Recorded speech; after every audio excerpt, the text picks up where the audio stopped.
تمام تعریفیں اس اللہ عز و جل کے لیے لائق و زیبا ہے جو تمام جہانوں کا بنانے والا اور اسے پالنے والا ہے، اور درود و سلام اس کے آخری نبی محمد صلی اللہ علیہ وسلم پر۔ الحمدللہ ہم تمام یہاں اس ہفتے واری درس قرآن میں جمع ہوئے ہیں۔ انشاءاللہ آج میرے اس درس کا عنوان جو ہفتے واری ہمارا لیکچر ہوتا ہے وہ ہوں گا انشاءاللہ جو ایک سوال تھا اور بہت سارے لوگ بکثرت اس سوال کو کرتے تھے، وہ یہ تھا کہ وطر کے تعلق سے وطر کب پڑھے، وطر کتنی رکعت پڑھے، وطر کا طریقہ کیا ہے، قنوت نازلہ کب پڑھنی چاہیے، قنوت کا طریقہ کیا ہے، کیا قنوت کے بغیر نماز ہوتی یا نہیں ہوتی، وطر کو سونا کیا ضروری ہے یا بغیر سوئے کے وطر ہو جاتی، مطلب تہجد کے بعد چونکہ وطر پڑھتے ہیں۔ تہجد کے تعلق سے بہت سارے سوالات تھے کہ تہجد کے لیے سونا کیا ضروری اور فرض ہے، اور بہرحال کیا جس سے بہت زیادہ لوگوں کے سوالات تھے، تو انشاءاللہ عزیز ان سوالات کو ہم نے سب کو جمع کیا، اور آج انشاءاللہ عزیز ہم آپ کے سامنے میں آپ کے سامنے وطر کے تعلق سے اور تہجد کے تعلق سے کچھ باتیں رکھوں گا۔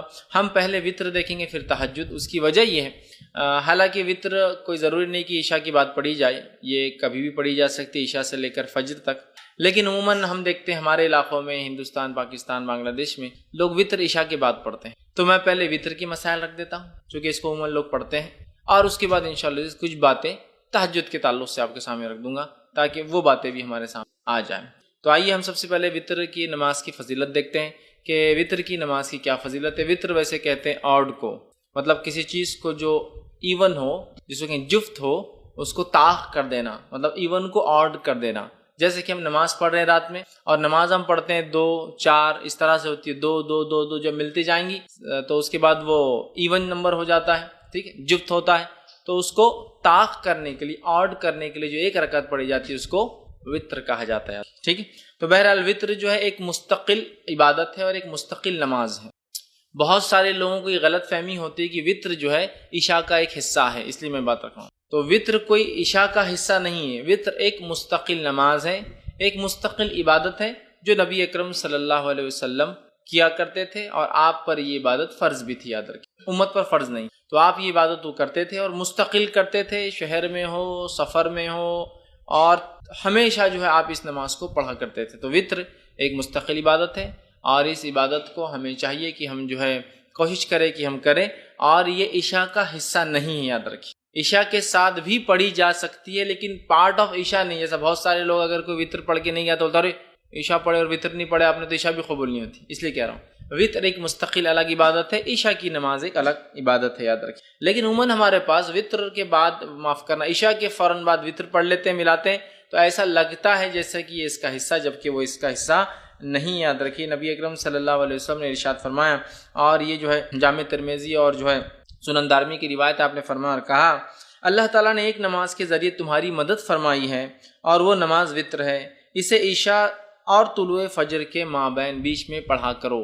اللہ تعالیٰ نے ایک نماز کے ذریعے تمہاری مدد فرمائی ہے تو تم اس نماز کو عشاء کے بعد سے لے کر فجر کے پہلے تک پڑھا کرو۔ تو اس حدیث سے یہ بات واضح ہوگی عشاء کا وطر کا وقت کیا ہے، عشاء کے بعد سے لے کر فجر کے پہلے تک، یہ کس کا وقت ہے، وطر کی نماز پڑھنے کا وقت ہے، اور وطر کی نماز کے ذریعے اللہ رب العزت نے مسلمانوں کی کیا کی، مدد فرمائی ہے، ہیلپ کی ہے، مطلب یہ بہت افضل نماز ہے، ہم کوشش کریں کہ اس نماز کو ہم پڑھا کریں، ٹھیک۔ تو یہ نماز مستقل عبادت ہے، عشاء کے بعد بھی پڑھی جا سکتی ہے لیکن عشاء کا حصہ نہیں ہے، اور عشاء سے لے کر فجر کے شروع ہونے سے پہلے تک اس نماز کو ایک انسان کبھی بھی ادا کر سکتا ہے۔ اسی طرح ابو داؤد کی روایت ہے، یہ اس کی فضیلت، اور اس میں تو پہلی روایت میں ایک فضیلت پتہ چلی اور ایک وقت بھی پتہ چلا۔ دوسری ایک روایت جو ابو داؤد کی، ترمذی کی اور نسائی میں بھی یہ روایت آتی ہے، اس حدیث کے الفاظ اس طرح سے، نماز وطر تمہارے جو ہے حضرت علی رضی اللہ عنہ فرماتے ہیں، اور ان کا قول اور بعد میں حدیث بھی اس کے اندر ہے، وہ فرماتے اور کہتے ہیں نماز وطر تمہاری فرض نمازوں کی طرح حتمی تو نہیں، وطر کی نماز تم لوگوں کے لیے فرض تو نہیں جیسا کہ فرض نمازیں ہیں۔ پھر وہ کہتے ہیں لیکن اللہ کے رسول صلی اللہ علیہ وسلم نے اپنایا، مطلب اس کو عمل کیا، اس کو پڑھا، اور فرمایا اللہ وطر طاق ہے، اللہ وطر ہے، طاق ہے، آڈ ہے، اور آڈ کو پسند کرتا ہے، واللہ وطر ویحب الوطر، اللہ آڈ ہے اور آڈ کو پسند کرتا ہے۔ اللہ آڈ مطلب اللہ ایک ہے اور آڈ ڈیجٹس کو پسند کرتا ہے، اس لیے نبی اکرم صلی اللہ علیہ وسلم کا عمل اگر آپ دیکھیں تو آپ اکثر عمل کو آڈ کرتے تھے، 1 3 5، یہاں تک کہ آپ کھانے میں ویسے ہی کرتے تھے، کھجور کھاتے تو 1 کھاتے، 1 سے زائد ہوتے تو 3 کھاتے، 3 سے زائد کھاتے تو 5 کھاتے، چونکہ آڈ نمبرز کی خصوصیت یہ ہے کہ جب اس کو ڈیوائڈ کیا جاتا ہے تو اس کا ریمائنڈر ہمیشہ 1 ہوتا ہے. تو اللہ چونکہ آڈ ہے، 1 ہے، تو وہ پسند کرتا ہے. تو آپ نے فرمایا، حضرت علی فرماتے ہیں کہ آپ یہ نماز کوئی فرض تو نہیں ہے، حضرت علی کے قول خود واضح ہے، لیکن آپ وہ فرماتے ہیں کہ رسول اللہ صلی اللہ علیہ وسلم فرمایا اللہ وطر ہے، طاق ہے. پھر فرمایا اور اکائی طاق کو محبوب رکھتا ہے، پسند کرتا ہے. اے اہل قرآن، مطلب اے مسلمانوں، وطر کو پڑھا کرو، وطر کو پڑھا کرو. تو گویا حکم بھی ہے وطر کے پڑھنے کا، تو لہٰذا ہمیں وطر پڑھنے میں کوتاہی نہیں کرنی چاہیے اور وطر کو اپنا معمول بنا لینا چاہیے. آپ عشاء کے بعد سے لے کر فجر تک کبھی پڑھ سکتے ہیں. یہ مستقل ایک نماز ہے، کوئی ضروری نہیں کہ عشاء کے بعد ہی پڑھے جائے. عشاء کے بعد سو کر اٹھ کے پڑھیے، یا آپ جاگ رہے ہیں تو بعد میں سوتے وقت پڑھیے، آپ کے اوپر ڈیپینڈ ہے بہرحال. تو یہ کوئی وہ نہیں ہے کہ آپ عشاء کے ساتھ ہی پڑھیں، لیکن عشاء کے بعد سے لے کر فجر تک، فجر کے پہلے تک آپ اس کو کبھی بھی پڑھ سکیں. اسی طرح جو ہے ابو داؤد کی، نسائی کی اور جو ہے ابن حبان، دارقطنی اور دیگر حدیث میں جو الفاظ آتے ہیں اس میں سے ایک لفظ یہ الوتر حق، وطر حق ہے، مطلب وطر ضروری ہے، وطر کو پڑھا کرو، بلا وجہ چھوڑا نہ کرو، تاکید ہے. دوسری کی روایت میں فرما اور کہا الوتر حق علی کل، وطر حق ہے ہر مسلمان کے اوپر، مطلب اے مسلمانوں وطر تم پر حق ہے، جتنا ہو سکے وطر کو پڑھا کرو. تیسری روایت میں فرما اور کہا الوتر حق ولیس بواجب، وطر حق ہے، ضروری ہے لیکن واجب نہیں ہے. ٹھیک، تو یہاں دیکھیے نبی اکرم صلی اللہ علیہ وسلم تاکید کر رہے ہیں وطر کے تعلق سے، اور یہ تاکید کر رہے کہ وطر واجب نہیں ہے لیکن اس کو پڑھا کرو اس لیے کہ وہ حق ہے. تو اوپر کی روایتوں میں جو حق ہے کہ الفاظ بار بار آ رہے ہیں، اس سے یہ بات واضح ہو رہی ہے کہ وطر بڑی اہم نماز بلا وجہ سے چھوڑنا نہیں چاہیے. کوشش کرنا چاہیے کہ اس کو جتنا ہو سکے اتنا پڑھا جائے. لیکن یہ بات یاد رکھ لیجیے نماز واجب نہیں، چونکہ آپ سمجھ خود حدیث ہے وطر حق ہے لیکن یہ جو ہے واجب نہیں ہے، ضروری نہیں ہے. اور یہ بات میں اس لیے بھی رکھ رہا ہوں کہ بہت سارے لوگ یہ سمجھتے ہیں کہ اگر وطر نہ پڑھے عشاء کی بات تو عشاء نہیں ہوئی، اس لیے بھی رکھ رہا ہوں. وطر ایک مستقل الگ عبادت ہے لیکن وہ عشاء کے ساتھ پڑھی جا سکتی ہے، لیکن وہ عشاء کا پارٹ نہیں ہے. اس کے نہ پڑھنے سے عشاء میں کوئی کمزوری نہیں آتی ہے. ٹھیک ہے، یہ بتانا میرا مقصود تھا. تو وطر کو پڑھنا چاہیے، یہ حق ہے، یہ ضروری ہے، بہت اہم ہے، لیکن یاد رکھیے واجب نہیں ہے. تو لہٰذا جو شخص استطاعت رکھتا ہو ضرور کوشش کرے کہ وطر کی نماز کو بھی وہ ادا کرے. اسی طرح جو ہے ابو داؤد اور مستدرک حاکم کی روایت ہے، نبی اکرم صلی اللہ علیہ وسلم فرمایا کہا وطر حق ہے اور جو شخص وطر نہیں پڑھتا ہے وہ ہم میں سے نہیں.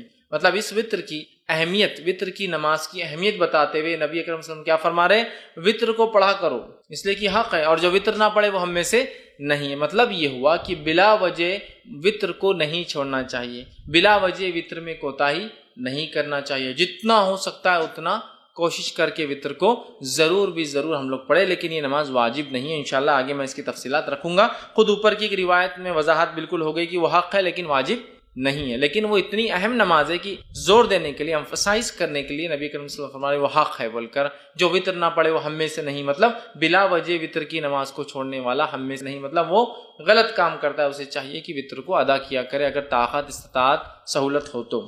اسی طرح جو ہے نبی اکرم صلی اللہ علیہ وسلم فرماتے ہیں، یہ طبرانی کی دارقطنی کی روایت آپ نے فرما کہا، مسند احمد میں بھی یہ روایت آتی ہے، اور آپ نے فرما کہا 3 چیزیں میرے لیے فرض ہیں، تمہارے لیے تطوع کا لفظ یعنی سنت ہے. 3 چیزیں میرے لیے واجب ہے، فرض ہے، میں اس کو کرتا ہوں، اور تمہارے لیے یہ چیز جو آپ سے فرماتے سنت ہے. کیا کیا ہے؟ قربانی، آپ نے فرمایا قربانی نبی کے فرض تھی، ہمارے لیے سنت ہے. دوسرا فرمایا نماز وطر نبی اکرم صلی اللہ علیہ وسلم کے لیے فرض تھی، ہمارے لیے سنت ہے. اور تیسرا فرمایا فجر کے پہلے کی 2 رکعتیں، فجر کی 2 رکعت نماز، یہ دوسروں پر آپ نے فرمایا سنت ہے، مطلب تطوع ہے، لیکن میرے لیے یہ چیزوں کو اللہ نے واجب کر دیا، فرض کر دیا. تو اس سے بھی وطر کی اہمیت پتہ چلتی ہے کہ کتنی اہم ہے. اسی طرح جو ہے نبی اکرم صلی اللہ علیہ وسلم کا جو معمول تھا وہ یہ تھا، آپ وطر کی نماز کو کبھی نہیں چھوڑتے تھے. آپ کو یہاں تک کہ سفر میں بھی وطر کی نماز پڑھتے ہوئے دیکھا گیا.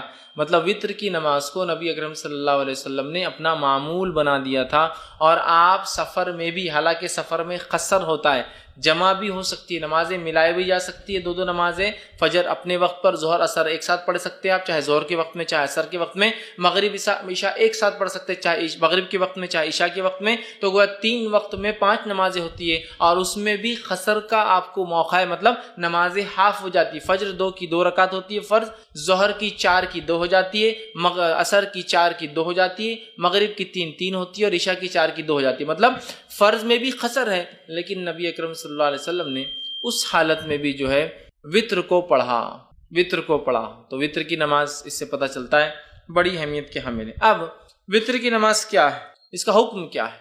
سنت ہے، واجب ہے، موقدہ ہے؟ جیسے ہمارے پاس جو عموماً چلانے ہیں واجب الوطر بولتے ہیں۔ وہ کیوں؟ وہ جو حدیث میں نے اس سے پہلے آپ کے سامنے رکھی کہ جو وطر نہ پڑے وہ ہم میں سے نہیں ہے، تو اس سے پتہ چلا رہا ہے یہ تو بہت اہم ہے، ورنہ مسلمان نہیں ہو۔ لیکن علماء لکھتے ہیں یہ وضاحت کے لیے ہے، اہمیت بتانے کے لیے ہے، لیکن یہ اسلام سے خارج نہیں ہوتا کوئی وطر، ٹھیک ہے؟ تو یہ واجب نہیں، بلکہ اس کے تعلق سے صحیح قول یہ کہ وطر کا پڑھنا سنت موقدہ ہے، واجب نہیں، یاد رکھیں۔ اس لیے کہ ہمارے پاس اور خاص طور سے حنفی مسلک میں فرض الگ چیز ہے، واجب الگ چیز ہے، جبکہ ہمارے نزدیک یہ ہے کہ فرض اور واجب ایک ہی چیز ہے، یاد رکھیں۔ فرض اور واجب کی اہمیت ایک جیسی، تو بہرحال وہ کہتے واجب ہے، ٹھیک ہے، ہم کہتے واجب نہیں، سنت موقدہ ہے، سنت موقدہ، اور یہی قول جمہور علماء کا، یاد رکھیے۔ اور نبی اکرم صلی اللہ علیہ وسلم کی ایک حدیث میں نے آپ کے سامنے پہلے رکھ بھی دی تھی۔ اسی طرح ایک اور روایت ہے جو میں نے پہلے آپ کے سامنے رکھی تھی، جس میں آپ نے فرمایا اور کہا کہ یہ جو ہے آپ فرماتے نہیں سوائے اس کے تطوع یعنی سنت نفل پڑھے، مطلب وطر کی نماز یہ جو ہے یہ سنت ہے، سنت موقدہ ہے۔ ایک رات نے فرمایا مجھ پر فرض ہے اور تم لوگوں پر تطوع، تم لوگوں پر کیا ہے؟ سنت ہے، تم لوگوں پر یہ نماز فرض نہیں ہے۔ تو اس سے پتہ چلا یہ نماز واجب نہیں بلکہ سنت موقدہ ہے، ٹھیک ہے۔ اسی طرح امام مالک جو ہے اور مسند احمد کے اندر روایت آتی ہے، عبادہ بن صامت رضی اللہ عنہ اس کے راوی فرماتے اور کہتے ہیں کہ جس کے اندر آپ صلی اللہ علیہ وسلم نے فرمایا کہ یہ تطوع، یہ نماز سنت ہے، نہ کہ تم پر فرض، تو بلکہ یہ جس کو ہم کہیں گے عام زبان میں سنت موقدہ جو کہتے ہیں نا، ایسی سنت جس کو نبی اکرم صلی اللہ علیہ وسلم نے ہر حال میں کرنے کی کوشش کی، یہ نماز ایسی ہے، یاد رکھیے وطر۔ اب وطر کی نماز کا وقت کب شروع ہے اس کے تعلق سے دیکھ لیتے ہیں۔ تو میں سمجھتا ہوں پہلی حدیث میں نے درس کی ابتدا میں جو بتائی واضح ہے کہ یہ نماز کے ذریعے اللہ نے ہماری مدد کی، اور یہ نماز عشاء کے بعد سے لے کر فجر کے پہلے تک پڑھی جا سکتی ہے، ٹھیک۔ تو اس کا وقت شروع ہوتا ہے عشاء کے بعد سے فجر کے طلوع مطلب فجر کے شروع ہونے سے پہلے تک، مطلب اس کو عام زبان میں کہوں تو عشاء کے بعد سے سحر کے وقت کے ختم ہونے تک، چونکہ سحر کا وقت ختم ہوتا ہے تو فجر شروع ہو جاتی، تو اس کا وقت رات میں عشاء کے بعد سے لے کر سحر کے شروع ہونے کے پہلے تک ہے۔ تو ہم لوگ کوشش کریں کہ اس عمل کو جو ہے اگر ہم کرنا چاہتے ہیں تو عشاء کے بعد سے لے کر فجر کے پہلے تک کر سکتے ہیں۔ ابو داؤد، ترمذی اور ابن ماجہ کی روایت ہے، آپ صلی اللہ علیہ وسلم فرمایا اور کہا اسے نماز عشاء اور طلوع فجر کے مابین پڑھو، عشاء کے بعد اور طلوع فجر کے شروع ہونے کے بیچ میں کہیں آپ اس نماز کو پڑھ سکتے ہیں، یاد رکھیں، ٹھیک ہے۔ اسی طرح جو ہے آپ صلی اللہ علیہ وسلم فرماتے ہیں، اور صحیح بخاری اور صحیح مسلم کی متفق علیہ روایت آپ نے فرمایا اور کہا نبی اکرم صلی اللہ علیہ وسلم رات کے ہر حصے میں نماز وطر ادا فرمائی، ابتدائی حصے میں بھی، وسط شب میں بھی، اور رات کے آخری حصے میں بھی۔ اور یہ روایت حضرت عائشہ سے ہے کہ حضرت عائشہ فرماتی کہ آپ صلی اللہ علیہ وسلم وطر کی نماز عشاء کے بعد بھی پڑھتے تھے، اس کے بعد سے لے کر نماز رات کے کسی بیچ کے حصے میں بھی پڑھتے تھے، اور اس کے علاوہ رات کے آخر حصے میں بھی پڑھا کرتے تھے۔ تو اس سے پتہ چلا کہ وطر کی نماز عشاء کے بعد سے لے کر فجر کے پہلے تک کبھی بھی پڑھی جا سکتی ہے، اور نبی اکرم صلی اللہ علیہ وسلم نے عشاء کے بعد سے لے کر فجر کے پہلے تک پڑھا۔ اسی طرح ایک دوسری روایت صحیح بخاری اور صحیح مسلم کی آپ نے فرمایا اور کہا، اور آپ صلی اللہ علیہ وسلم نے جن دنوں میں وفات پائی، مطلب یہ روایت بھی عائشہ فرماتی اور کہتی ہے اس روایت میں کہ جن دنوں میں نبی اکرم صلی اللہ علیہ وسلم وفات پائی ان دنوں میں آپ آخری حصے سحر کے وقت وطر کو پڑھا کرتے تھے۔ اس سے کیا پتہ چلا؟ آپ صلی اللہ علیہ وسلم عشاء کی بعد بھی پڑھتے، بیچ میں پڑھتے، اور آخر وقت میں، لیکن آپ نے کیا کیا؟ اس کو آخر وقت میں اللہ کے رسول اس کو سحر کے وقت پڑھا کرتے تھے۔ اسی طرح جو ہے نبی اکرم صلی اللہ علیہ وسلم کا جو ہے ایک حکم ہے، حدیث ہے جو صحیح مسلم کی روایت آپ نے فرمایا کہا صبح ہونے سے پہلے پہلے وطر کو پڑھ لو، مطلب صبح ہونے سے پہلے پہلے تک وطر کو ہم کو پڑھ لینا چاہیے۔ تو پتہ چلا وطر عشاء کے بعد سے لے کر فجر کے پہلے تک کبھی بھی آپ پڑھ سکتے ہیں، اور نبی اکرم صلی اللہ علیہ وسلم نے اس کو عشاء کے بعد سے لے کر فجر تک کبھی بھی پڑھا، اور اس کو ہم کہیں گے عشاء کے بعد بھی پڑھی جا سکتی ہے، لیکن آخر وقت میں پڑھنا افضل ہے، سحر کے وقت میں پڑھنا افضل ہے، اس لیے کہ انسان سوتا ہے، سو کر اٹھتا ہے، اٹھنے کے بعد پھر نفل نمازیں مطلب تہجد پڑھتا ہے، اور تہجد کے بعد اگر وطر پڑھتا ہے تو یہ افضل ہے، یاد رکھیے۔ اب آپ کہیں گے خالی وطر کو رات میں کیوں اٹھنا ہے؟ تو تہجد بھی پڑھنا، لیکن میں تہجد انشاءاللہ آخری میں رکھوں گا وہ حصہ۔ تو یہ جو وطر کو ہم کہہ رہے ہیں آخری وقت میں پڑھنا افضل ہے، اس سے مراد ہے آخری وقت میں انسان رات میں اٹھے، تہجد کی نماز پڑھے، تہجد کے بعد اپنی وطر پڑھ لے۔ صحیح مسلم کی روایت ہے، ماں عائشہ رضی اللہ عنہا سو جاتی تھی، آپ سب ان کو اٹھاتے تھے اور کہتے عائشہ اٹھ اور وطر پڑھ لے، مطلب تہجد ادا کر، اور تہجد ادا ہونے کے بعد اپنی وطر کی نماز، چونکہ عموماً صحابہ آخر وقت میں وطر پڑھتے تھے، چاہے تہجد کے وادی تھے، لہٰذا چونکہ تہجد ایک بہت افضل عمل ہے، یاد رکھیے بہت افضل، نفل نمازوں میں سب سے افضل نماز ہے یہ، تو لہٰذا وہ لوگ روکے رکھتے تھے اپنی نماز کو، وطر کو، اور تہجد میں اٹھتے تھے، تہجد میں اٹھنے کے بعد وطر پڑھتے تھے، تو اللہ کے رسول صلی اللہ علیہ وسلم ماں عائشہ کو اٹھاتے تھے تاکہ وہ اپنی وطر ادا کرے، مطلب تہجد پڑھ لے اور اس کے بعد وطر بھی ادا کرے۔ تو یاد رکھیے یہ آخری وقت افضل ہے، لیکن کوئی ضروری نہیں ہے، آپ کو ڈر ہے خدشہ ہے رہ جائیں گی نہیں پڑھ پاؤں گا، تو بہرحال پہلے بھی پڑھ سکتے۔ اسی طرح جو ہے جامع ترمذی، ابن ماجہ اور مسند احمد کی روایت ہے، نبی اکرم صلی اللہ علیہ وسلم فرما کہا، تم میں سے جس شخص کو یہ اندیشہ ہو کہ وہ رات کے آخری حصے میں نہیں جاگ سکیں گا، تو اسے چاہیے کہ رات کے پہلے حصے میں ہی وطر پڑھ لے۔ جس کو ایسا لگے کہ میں رات میں نہیں اٹھ سکتا ہوں، تو اسے چاہیے کہ وطر پہلے پڑھ لے، مطلب عشاء کے بعد پڑھ لے۔ پھر فرماتے اور کہتے ہیں پڑھ لے، اور جسے آخر رات میں خیام کا شوق ہو اور طمع ہو کہ وہ کرے، خیام کرے، اس کو شوق ہو، اس کو لگا ہو، اسے چاہیے کہ وہ رات کے آخری حصے، جس کو ڈر ہو یا میں اٹھ نہیں پاؤں گا، شک ہو رہا ہے، یا میں روز پڑھتا ہوں تہجد لیکن آج جاگا بہت دیر تک تو اٹھ نہیں پاؤں گا، یا پھر میں روز بھی نہیں اٹھ پاتا ہوں تہجد کے لیے، بس عشاء ہو جاتی ہے، فجر کو اٹھتا ہوں تو بیچ میں نہیں اٹھ پاؤں گا، تو پھر وہ عشاء کی بات پڑھ لے۔ ایسا نہیں، جس کو شوق ہے، رات کی نماز پڑھنا چاہتا ہے، تہجد پڑھنا چاہتا ہے، تو پھر کیا کرے، وہ وطر کو روکے رکھے، تہجد کے بعد اس کو ادا کرے۔ اسی طرح صحیح مسلم کی روایت ہے، نبی اکرم صلی اللہ علیہ وسلم فرمایا اور کہا، بے شک رات کے آخری حصے کی نماز میں فرشتے آتے ہیں اور یہی افضل ہے۔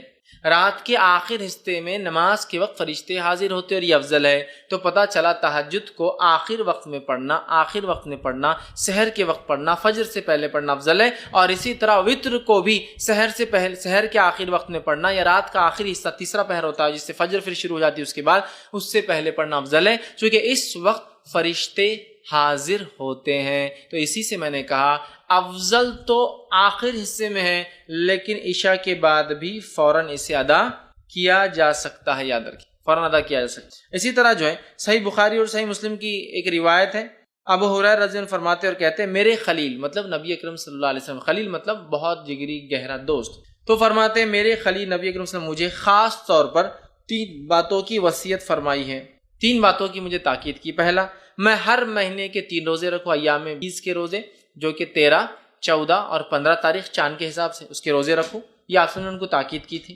چاند کی جو ہے 13، 14 اور 15 تاریخ کو میں روزے رکھوں۔ اسی طرح آپ نے فرمایا اور کہا صلاۃ الضحیٰ یعنی چاشت کی 2 رکعتیں نماز پڑھوں۔ اسی طرح فرماتے اور کہا یہ کہ سونے سے پہلے میں وطر پڑھ لیا کروں، مطلب سونے سے پہلے پڑھ لیا کروں، مطلب انسان سونے سے پہلے وطر پڑھ سکتا ہے، اور ہم جانتے ہیں وطر نماز رات کی آخری نماز ہوتی ہے اور تہجد کے بعد ہوتی ہے، تو لہٰذا کوئی انسان بغیر جاگے بغیر سوئے بھی تہجد پڑھ سکتا ہے۔ یہ جواب ہے، بہت سے لوگ بولتے ہیں نا تہجد کے لیے سونا ضروری ہے، افضل ہے سو کر اٹھ کر پڑھنا، اس لیے کہ اٹھنا، مشقت کرنا، وضو کرنا، ٹھنڈا اور گرم پانی کا مسئلہ ہوتا ہے رات میں، پھر بھی کرنا یہ افضل ہے، لیکن ضروری نہیں ہے، یاد رکھیں۔ بہت سے لوگ بولتے ہیں ارے تم تو سوئی نہیں تو تہجد کیسے پڑھیں گے؟ آپ نے کیا فرما رہے ابو ہریرہ رضی اللہ عنہ کو کہ سونے سے پہلے وطر پڑھ لینا، مطلب اگر تم سونے کا ڈر ہو کہ صبح نہیں اٹھ پاؤں گے تو وطر پڑھ کر سونا، اور صحابہ ظاہر سی بات ہے تہجد کی بھی عادت ہے، یہ تو کوئی جلدی بھی پڑھ سکتا ہے تہجد، یاد رکھیے، یا پھر بغیر سوئے کی بھی رات بھر جاگ لیا کسی کاز کی کسی وجہ سے، ریزن کی وجہ سے، تو پھر میں تہجد پڑھ کر سو سکتا، ٹھیک ہے۔ اب ایک انسان نے تہجد کی نیت، مطلب مثال کے طور پر آج اس نے ارادہ کیا کہ میں سو جاتا ہوں، اس لیے کہ تہجد کا ارادہ نہیں، اب اگر رات کے آخری حصے میں نیند جاگ گئی، سمجھ لیجئے رمضان کا مہینے میں ہم لوگ وطر کا بھی اہتمام تہجد کا بھی کرتے ہیں، اب یہ سوچا کہ رات میں تو وطر پڑھ لی اور سو گیا، اب تہجد میں اٹھا تو وطر تو آخری نماز ہونا چاہیے رات کی، وطر نماز آخری ہونا چاہیے رات کی، تو اب میں کیا کروں؟ کیا میں ڈبل وطر پڑھوں رات میں اٹھ کے؟ مطلب میں نے وطر پڑھا اور سو گیا، بہت سے لوگ سوال کرتے ہیں ہم وطر پڑھ کے سو جاتے ہیں پھر کیا کریں؟ تو وطر پڑھ کر اگر آپ سو گئے ہیں اور رات میں نیند ہوشیار ہو جائے اور تہجد پڑھنا چاہے تو آپ صرف تہجد پڑھیں گے، وطر کو آپ ڈبل نہیں پڑھیں گے، اس لیے کہ ایک رات میں 2 وطر نہیں ہو سکتی ہے۔ اس تعلق سے آپ سن کی حدیث ہے، ابو داؤد جامع ترمذی اور نسائی کی جو ہے سنن نسائی کی روایت ہے، آپ نے فرمایا کہا ایک رات میں 2 وطر نہیں ہوتی۔ دوسری کی روایت نے فرمایا جو کہ بخاری کی حدیث، فرمایا رات کی اپنی آخری نماز وطر کو بناؤ، وطر کو رات کی آخری نماز بناؤ، مطلب وطر تہجد کے بعد پڑھی جانا چاہیے۔ لیکن اگر کوئی شخص اس ڈر سے وطر پڑھ کر سو جائے کہ میں صبح شاید نہیں اٹھ پاؤں گا اور سو جائے اور پھر نیند ہوشیار ہو جائے تہجد کے وقت، تو اسے وطر کو نہیں پڑھنا ہے، صرف تہجد پڑھنا ہے۔ لیکن کوئی انسان اس کو روز کا معمول نہ بنا دے کہ روز تہجد پڑھتا ہے لیکن وطر پڑھ کے سو جاتا ہے پھر تہجد کرتا ہے، روز کا معمول نہیں۔ اگر میں روز اٹھ کر تہجد پڑھنے کا عادی ہوں تو پھر میں وطر کو اپنی آخری نماز بناؤں گا۔ ایک غلط فہمی جو ہوتی ہے ہندوستان پاکستان میں یہ بھی ہے کہ اس کو عشاء کا حصہ سمجھتے ہیں تو عشاء کے بعد پڑھ کے سو جاتے ہیں، پھر تہجد میں اٹھتے ہیں، تہجد پڑھ کے پھر اس میں ایک وطر پڑھتے ہیں، کیونکہ حدیث میں 11 رکعتیں پڑھتے تھے تو پھر کیا کرتے، پھر سے ایک وطر پڑھتے۔ تو ایک رات میں 2 وطر نہیں ہوتی، وطر کو آخری نماز بنانا ہے۔ تو جس کو ڈر ہے کہ صبح نہیں اٹھ پائیں گا اور وہ پڑھ کر سو جائے اور اٹھ جائے کبھی کبھار، تو وہ تہجد پڑھ لے سکتا ہے۔ لیکن روز جو تہجد پڑھتا ہے وہ شخص جو اپنے وطر کو روکے رکھیں گا، پھر رات میں اٹھیں گا، تہجد ادا کریں گا، تہجد کی ادا کرنے کے بعد پھر وہ اپنی وطر کی نماز کو ادا کریں گا۔ اس بات کو ہم یاد رکھیں، چونکہ اسے آخری نماز بنانا چاہیے۔ اور اگر کوئی سو جائے پڑھ کر اٹھ جائے تو پھر وطر دہرانے کی ضرورت نہیں ہے، صرف وہ تہجد کی نماز پڑھ لے۔ ایک غلط فہمی یہ بھی ہوتی ہے کہ وطر پڑھ کے سو گئے، نیند ہوشیار ہوئی، تہجد نہیں پڑھ سکتے، بولے وطر آخری تھی نا، اب اکاؤنٹ کلوز ہو گیا تو تہجد بھی نہیں پڑھتے۔ ویسا نہیں ہے، کبھی کبھار آپ اٹھ جاتے ہیں، موقع ہے تو پڑھ لیجئے، وطر کو آپ کو پھر دہرانے کی لیکن ضرورت نہیں، یاد رکھیے۔ اب اسی طرح میں روز اٹھتا ہوں رات میں تہجد پڑھتا ہوں، یا آج میں نے نیت کی کہ میں تہجد میں اٹھ کے وطر پڑھوں گا، تو میں نے وطر کو اٹھا کے بازو رکھ دیا آج رات، اب میں سو گیا، اب جب اٹھا تو فجر کی اذان ہو گئی، مطلب فجر ہو گئی، اب کیا کروں؟ تو کیا میری وطر کی قضا ہوگی؟ چلو تہجد تو چلے گی، چھوڑو، چونکہ تہجد کا مسئلہ نہیں، لیکن وطر تو بڑی اہم نماز تھی۔ تو یاد رکھیے وطر کی نماز ایک ایسی نماز ہے جس کی قضا نبی اکرم صلی اللہ علیہ وسلم ثابت ہے، چونکہ آپ اتنا پڑھتے تھے، کثرت سے پڑھتے تھے، ہمیشہ پڑھتے تھے، سفر میں پڑھتے تھے، گھر پر پڑھتے تھے، کہ آپ نے اس کی قضا بھی کی۔ اور اس تعلق سے ایک روایت ہے جو ابو داؤد، مسند احمد اور جو مستدرک حاکم کی حدیث، آپ نے فرمایا جو شخص وطر سے سویا رہ جائے، مطلب ارادہ تھا اٹھ کے پڑھوں گا لیکن سو گیا، روز پڑھتا تھا سو گیا، یا آج نیت کر کے وطر نہیں پڑھی کہ تہجد پڑھوں گا اور میں سو گیا، تو آپ فرماتے ہیں جو شخص وطر سے سویا رہا، سو جائے یا بھول جائے، اب یاد ہی نہیں رہی آج وطر پڑھا نہیں پڑھا، مطلب جاگتا تو رہا لیکن بھول گیا، بھول جائے تو وہ انہیں صبح کے وقت یا پھر جب یاد آ جائے پڑھ لے۔ تو پھر وہ شخص اسے صبح کے وقت اور جب یاد آ جائے، حالانکہ وطر کب پڑھنا ہے؟ صبح سے پہلے، فجر سے صبح چالو ہو جاتی ہے، فجر سے پہلے پڑھنا ہے۔ لیکن جو شخص سویا رہا یا بھول گیا وہ کیا کرے؟ وطر کو صبح پڑھ لے یا جب یاد آ جائے جب پڑھ لے۔ اس سے پتہ چلا وطر کی نماز کی قضا ہو سکتی ہے، لیکن روز کا معمول نہیں ہو سکتا ہے۔ جیسا روز فجر چھوڑتی تو اسی قضا کرتے، وطر روز چھوڑ کے نہیں ہو سکتا ہے۔ لیکن اگر چھوٹ جائے آدمی آج ارادہ کر کے سویا تھا کہ تہجد پڑھوں گا، وطر چھوڑ دیا تھا، تو پھر صبح نیند ہوشیار ہونے کے بعد وطر پڑھ لے، چاہے فجر میں اٹھے وقت ہو تو پڑھ لے، پھر فجر کی نماز پڑھے، یا فجر کا وقت ہے تو پھر فجر پڑھ لے، اور اس کے بعد سورج نکلنے کا، اگر نکلنا شروع ہوگا تو انتظار کرے، اور نکلنے کے بعد صبح میں پڑھ لے۔ تو اس سے پتہ چلا وطر کی نماز کو قضا بھی کیا جا سکتا ہے، لیکن معمول نہ ہو، بلکہ جو ہمیشہ پڑھتا اور چھوٹ جائے تو، ورنہ آپ جو ہمیشہ ہی کریں گے اس کی قضا، ویسا نہیں، یہ فرائض میں سے نہیں، یاد رکھ، ٹھیک ہے۔ لیکن میں نے آج نیت کیا کہ وطر پڑھوں گا، مطلب تہجد پڑھوں گا، وطر پڑھوں گا، یا میں روز تہجد پڑھتا ہوں اور وطر پڑھتا ہوں اور آج بھول گیا، تو اس کی قضا ہو سکتی ہے، یاد رکھیں، ٹھیک ہے۔ اب آئیے وطر کی رکعتیں کتنی، وطر کی نماز سے کتنی رکعتیں ہوں؟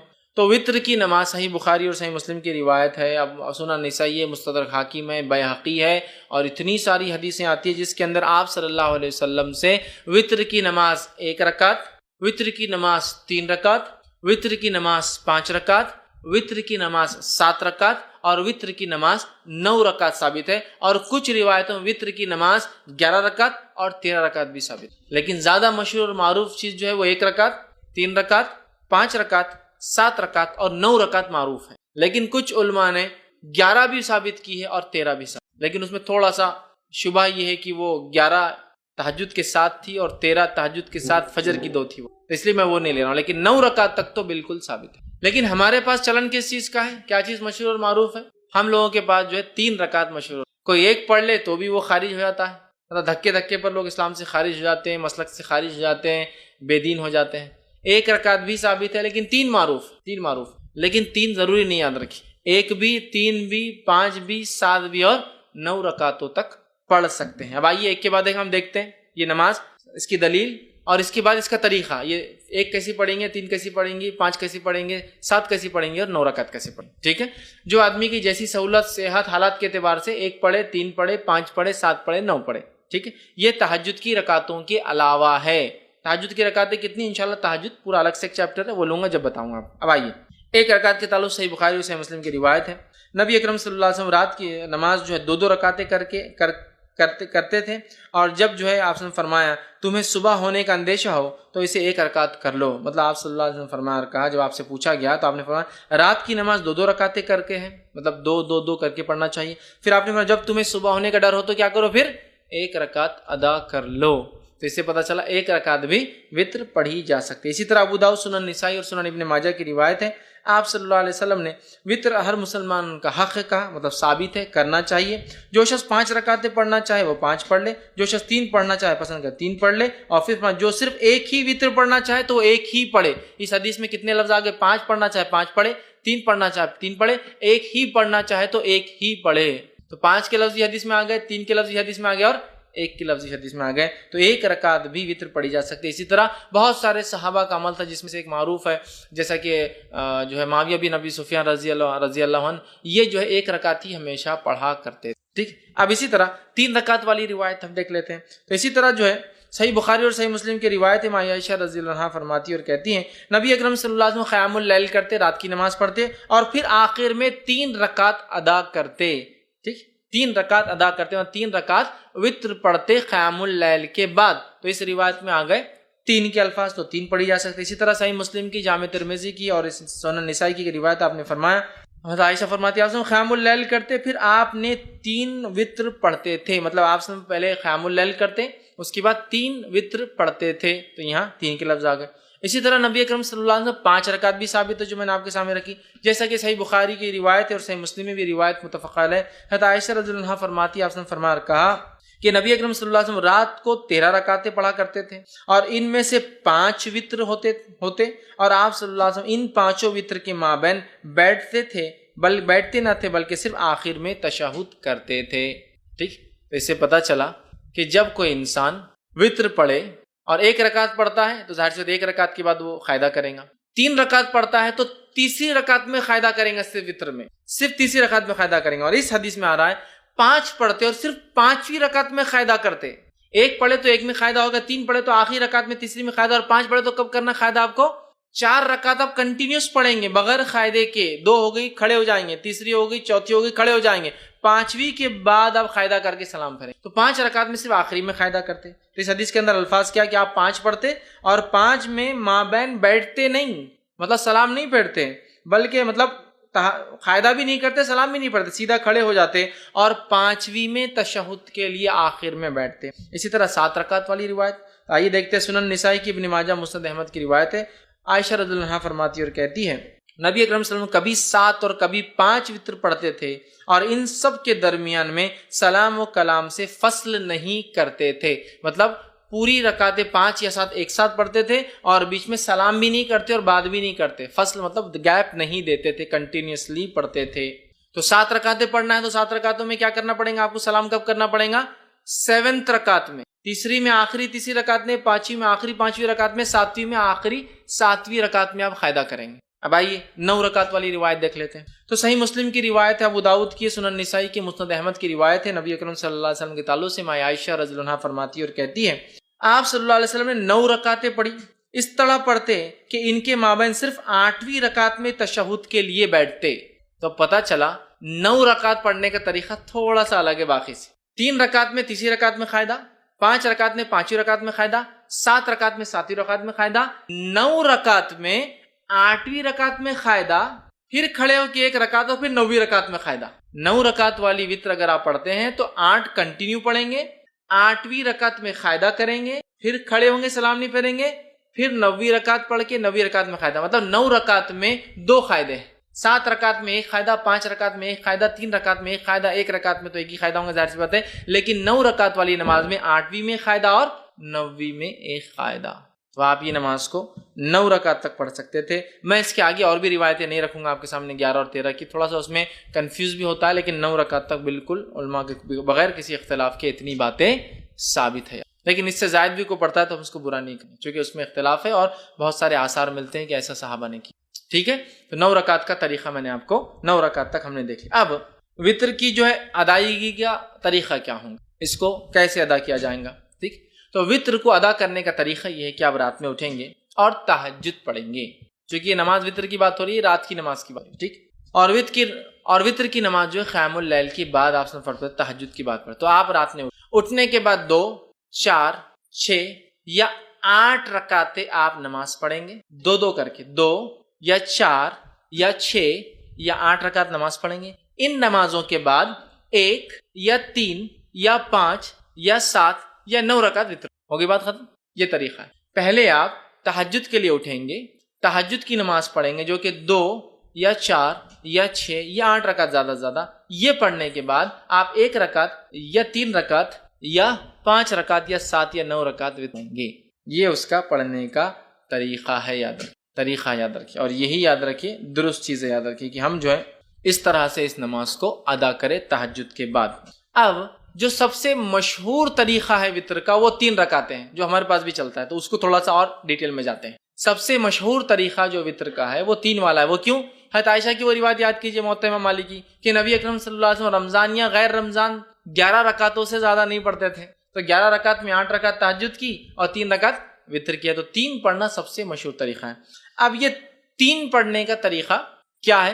اس طریقے ہوتے ہیں. اس 3 رکعت کو پڑھنے کے 2 طریقے ہیں. میں سمجھو آپ زیادہ کنفیوز نہیں ہو رہے ہیں, ہر چیز کلیئر کرتے ہوئے جا رہے ہیں. 3 رکعتوں کو پڑھنے کے 2 طریقے ہیں. 2 طریقے کیا ہیں؟ 2 سلام سے 3 رکعت یا 1 سلام سے 3 رکعت. تھوڑا اس کو اور وضاحت کرتا ہوں. 2 سلام اور 2 قاعدے سے 3 رکعت یا 1 سلام اور 1 قاعدے سے 3 رکعت. طریقہ بتاتا ہوں. پہلا طریقہ, آپ نماز وطر کے لیے کھڑے ہوئے, آپ نے تکبیر کہی, ہاتھ باندھ لیا.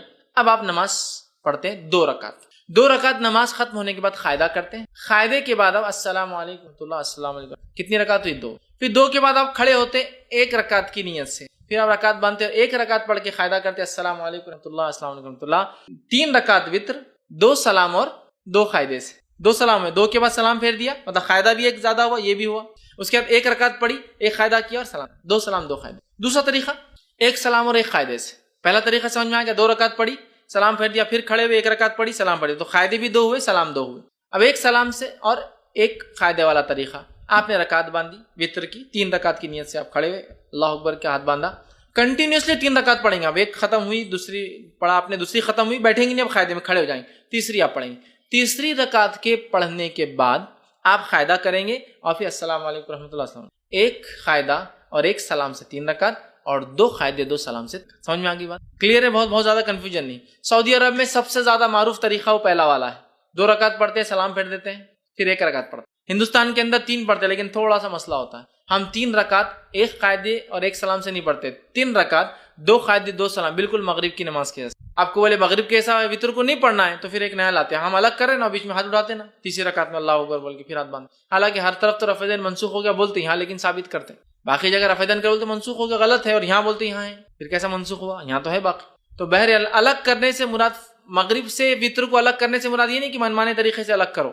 جو بتایا گیا وہ یہ ہے کہ قاعدہ 1 کرو اور 1 سلام, یا پھر 2 قاعدے, مطلب پھر 2 رکعت پڑھ کے سلام پھیر دو, پھر 1 رکعت پڑھو. یہ معنی ہے اس. لیکن ہمارے پاس علم کم اور تعصب زیادہ ہوتا ہے. تعصب مطلب کیا, ارے فیض میں ایسا بولتی ہے, ان کا مسلک تو الگ ہی دکھ رہا, کچھ اپنے سے ہٹ کے طریقہ بتا رہے. میرے بھائی یہ علم ہے, دس از نالج. علم کو ہم کو حاصل کرنا ہے. بہت ساری بات ہم کو نالج نہیں ہوتا کسی چیز کا. اس کا مطلب یہ نہیں کہ ہمارا مسلک الگ ہے, ہم بھٹک گئے, بلکہ ہماری کمزوری تھی, ہماری جہالت تھی کہ ہم نے علم حاصل نہیں کیا. ٹھیک ہے, تو لہٰذا 3 رکعت کے دونوں طریقے میں نے آپ کو بتا دیے اور دونوں ثابت ہے. لیکن تیسری رکعت میں کھڑے ہو کر سورہ فاتحہ اور وغیرہ پڑھ کر پھر اللہ اکبر کے ہاتھ اٹھا کے پھر سے باندھنا, یہ سنت سے ثابت نہیں ہے. اس تعلق سے آپ سب سے کچھ بھی ثابت نہیں, نہ صحیح نہ ضعیف. خاص طور سے اٹھا کے پھر باندھنا نہ صحیح ثابت ہے نہ ضعیف. لہٰذا میں کہوں گا آپ کو اگر 3 ایک ساتھ پڑھنا ہے تو 1 قاعدے سے پڑھیے. آخری رکعت میں آپ کو کوئی ڈبل سے ہاتھ نہیں اٹھانا ہے بیچ میں. اب پھر وہ دعائے قنوت کیسے کرنا, پھر فرق کیسے کرنا, دعائے قنوت کی طرف میں جا رہا ہوں. پہلے میں طریقے بتانا چاہ رہا تھا. تو ہو گیا 3 وطر کا طریقہ, 2 طریقے 3 وطر کے, یہ میں سمجھتا ہوں واضح ہو گئی. اور نبی اکرم صلی اللہ علیہ وسلم سے بہت ساری حدیثوں میں بات صاحب, جیسے صحیح مسلم کی اور صحیح بخاری کی روایت متفق ہے. عبداللہ بن عمر رضی اللہ عنہما فرماتے آپ سب رات کی نماز کو 2 رکعتیں کر کے پڑھتے تھے اور آخر میں 1 رکعت وطر پڑھتے تھے. 2 2 2 2 2 2 2 مطلب 5 سلام ہو گئے, اس کے بعد آپ کھڑے ہوتے اور 1 پڑھتے ہیں, ٹوٹل ہوئی 11 رکعت. ٹھیک ہے, تو یہ طریقہ ہے اور ایک ساتھ پڑھنے کا بھی آپ سے ملتا ہے. اسی طرح رکعت وطر میں کیا خیرت کر سکتے ہیں؟ تو رکعت وطر میں سورہ فاتحہ کے بعد آپ کچھ بھی خیرت کر سکتے ہیں. اور وطر کی رکعت کی خصوصیت یہ ہے کہ اس میں تیسری رکعت میں بھی آپ کو ضمی سورہ ملانا ہے. دوسری نمازوں میں آپ صرف پہلی 2 رکعتوں میں کرتے ہیں نا نفل چھوڑ کر، جیسا آپ فرائض وغیرہ میں. اس میں آپ کو جیسا آپ نفل نماز پڑھتے ہیں ہر رکعت میں آپ کو سورہ فاتحہ کے بعد ضمی سورہ ہر رکعت میں ملانا ہے.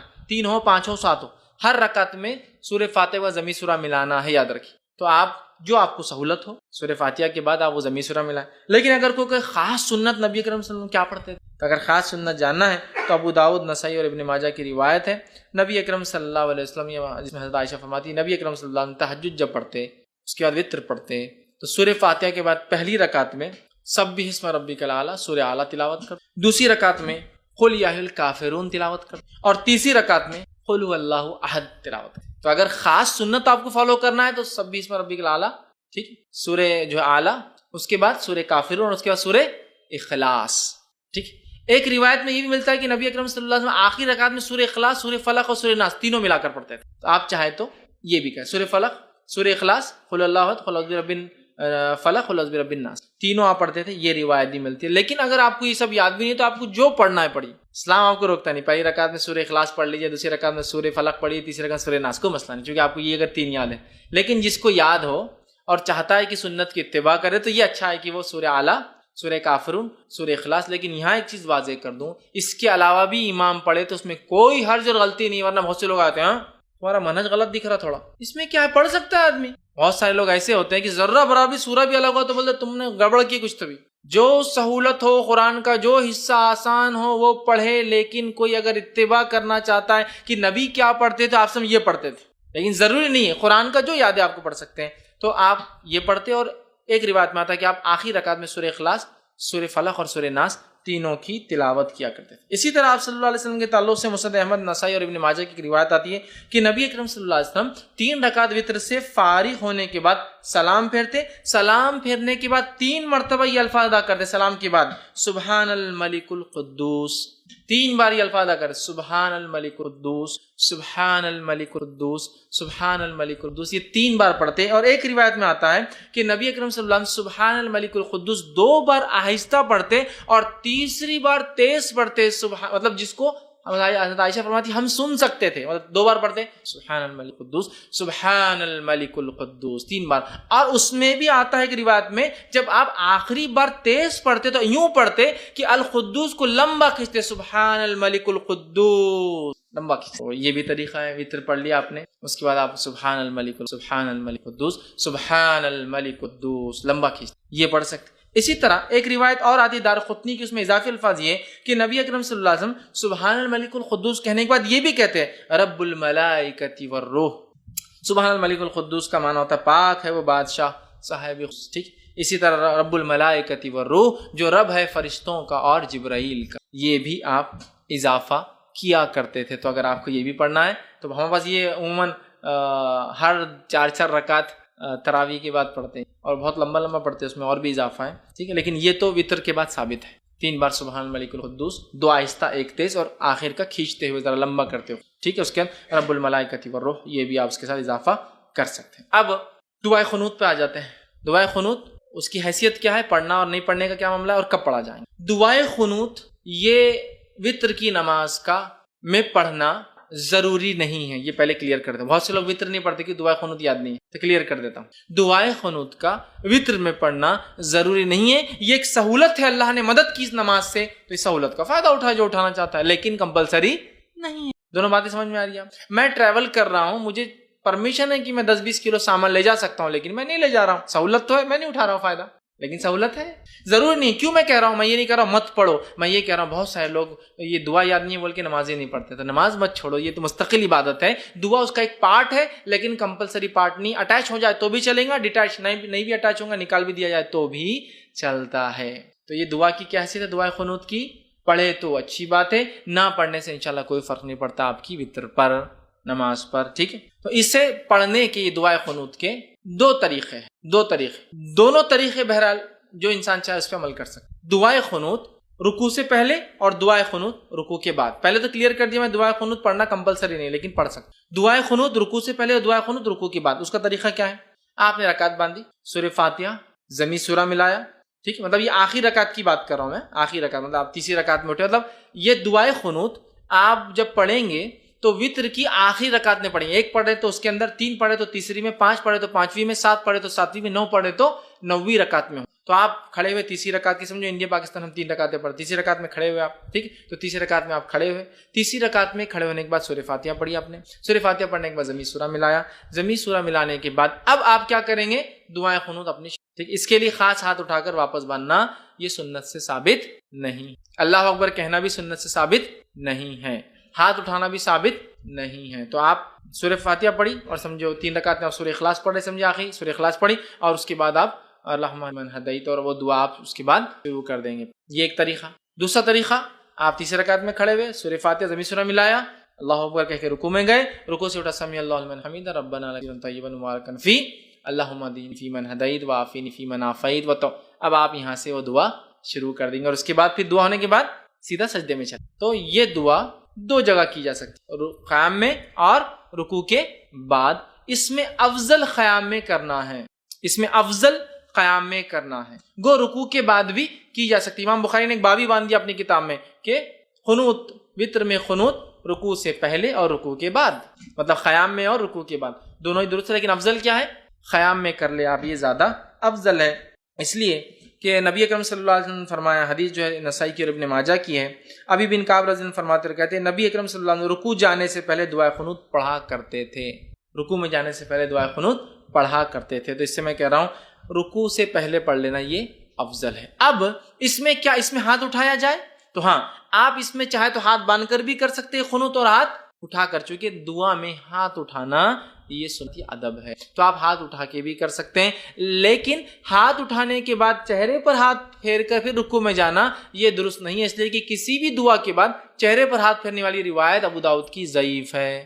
تو آپ کو عام دعا میں بھی بہت سے لوگ دعا پڑھ کے ہاتھ پھیرتے ہیں، نہیں، درست ثابت نہیں سننا، دعا پڑھیے دعا ہو بہت سے لوگ ہاتھ پھیرتے ہیں۔ تو اسی طرح دعا میں چونکہ ہاتھ اٹھائے جا سکتے تو ابو داؤد کی روایت کی مطلب آپ رات میں بھی ہاتھ اٹھا سکتے ہیں، وتر کے اندر دعا جب کر رہے ہیں آپ سمجھ لیجیے آپ نے قیام کیا، سورہ فاتحہ اور سورہ اخلاص پڑھ لی، اس کے بعد اللہم اهدنی فیمن ہدیت وہ پڑھ لیا، اور پھر سیدھا رکوع میں آپ چلیں۔ ہاتھ پھیرنے والی روایت ضعیف ہے، عام حالت میں مت پھیری اور نماز میں بھی مت پھیری ہاتھ کو، ٹھیک ہے، آپ نے ہاتھ چھوڑ دیا، آپ رکوع میں چلے گئے۔ تو یہ تھے قنوت پہلے اور قنوت بعد میں، دونوں بھی ہو سکتا ہے، افضل پہلے ہے لیکن بعد میں بھی پڑھا جا سکتا ہے۔ اسی طرح جو ہے قنوت کے اندر جو ہے کون سی دعائیں پڑھی جائے، دعائیں قنوت میں جو ہے مطلب اس میں کون سی دعائیں پڑھی جائے، تو یاد رکھیے عموماً جو ہمارے پاس جو دعا چلتی ہے وہ قنوت کے لیے، وہ دعا اس طرح سے ہم لوگ پڑھتے ہیں، اللہم انا نستعینک ونستغفرک، وہ دعا ایک کامن ہے، لیکن جو سنت سے جو زیادہ قریب اور جو ثابت دعا ہے وہ یہ والی دعا ہے جو پڑھنی چاہیے، وہ اللہم اهدنی فیمن ہدیت وعافنی فیمن عافیت۔ انشاءاللہ عزیز جو لوگ